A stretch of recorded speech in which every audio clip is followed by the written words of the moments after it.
كل حلفائنا جاهزين يتدخلوا إذا كان في حرب إبادة لغزة.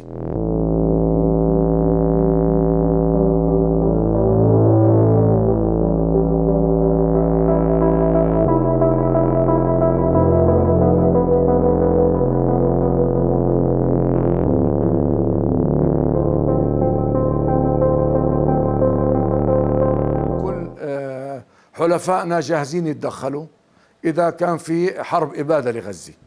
لن يبقوا مكتوفي الأيدي، ولتعلم حكومة إسرائيل أنها ستفتح باب جهنم عليها إذا حاولت أن تدمر غزة أو أن تستخدم أسلحة يعني غير تقليدية في دمار غزة. طبعا أسلحة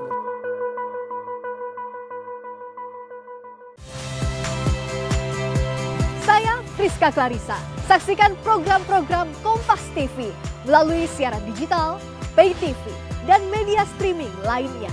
Kompas TV, independen, terpercaya.